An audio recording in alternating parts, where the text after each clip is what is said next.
Sempre un piacere ritrovarti, Chiara. Ti chiedo un po' il punto sulla tua stagione, che stagione è stata e se sei soddisfatta.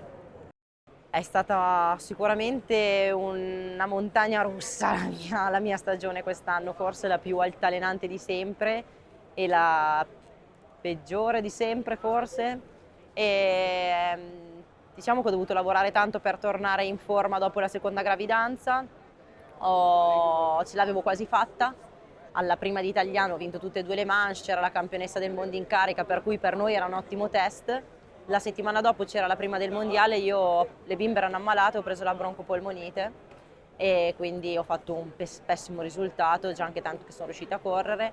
15 giorni dopo c'era la seconda e di conseguenza ero ancora veramente giù di forma, ci ho messo 2 mesi a riprendermi. La terza gara mi hanno centrato, ho rotto la moto, quindi il campionato era andato.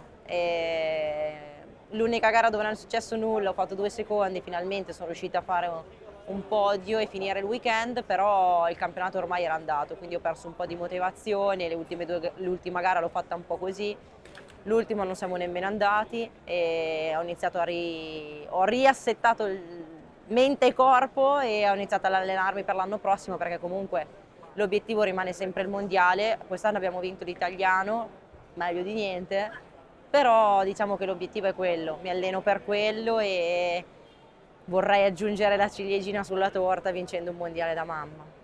Cosa ti ha insegnato questa stagione così particolare, complicata, sfortunata, difficile in linea generale? Sicuramente nella mia carriera ho avuto pochissimi momenti bassi. Uno di quelli è stato il 2016, che è stato l'unico anno che non ho vinto il mondiale dopo i vari di fila. E ho sempre detto che mi ha insegnato molto di più di tutte le vittorie che ho ottenuto. Quest'anno sicuramente mi ha insegnato tanto, perché quando vinci devi essere bravo a trovare sempre le critiche dentro il tuo anno, però comunque anche se le trovi non vivi quei momenti di down che ti fanno fare quello step per andare oltre. E quest'anno ne abbiamo dovuti fare tanti e sicuramente mi hanno dato molto, perché da toccare il fondo abbiamo comunque trovato la forza e ho ribaltato la situazione per allenarmi e ripartire per l'anno prossimo e lo sto facendo molto bene al momento, quindi mi sento un po' come quando ho perso il mondiale nel 2016 e sono ripartita per il 2017. Speriamo solo che non si incastri nulla di tutto quello che si è incastrato storto quest'anno e di riuscire a centrare l'obiettivo. Qui ad EICMA la gente viene anche per sognare, per incontrare i campioni e le campionesse come te, viene per incontrare la possibilità di regalarsi un sogno, magari un giorno comprarsi la moto che desidera da sempre. Se io ti chiedessi di sognare e di immaginare una sfida con un campione delle due ruote, non della tua specialità, con chi vorresti sfidarti? Uno, che ti piacerebbe sfidare? Sfidarmi in pista da cross? Tutto quello che vuoi, switchare le vostre... Uno che vorresti sfidare, sì, nella tua specialità. Chi vorresti vedere vicino a te? Beh, non saprei rispondere alla tua domanda perché è una cosa che non Così, so. uno che ti piace per il modo e l'attitudine che ha, come corre.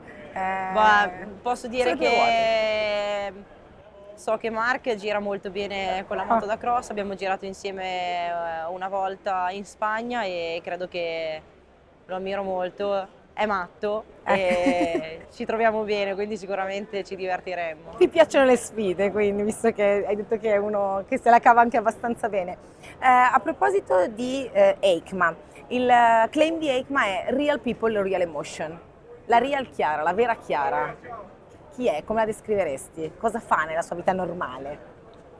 Beh, la mia vita non è normale, quindi mi definirei sicuramente una ragazza solare, mi piace la vita, mi piace vivere, ho bisogno di adrenalina e sono matta, punto. Una mamma matta.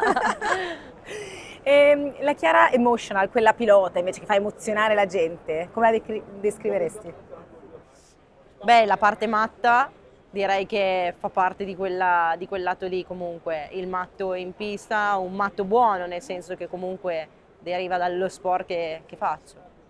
E e poi sicuramente la definirei adrenalinica, è quello che trasmette il nostro sport, la nostra passione. E tu in particolare sei particolarmente adrenalinica.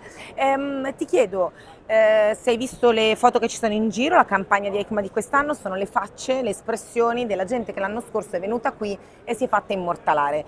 Se dovessi utilizzare questa camera come una macchina fotografica, che faccia faresti per descrivere il tuo EICMA Effect?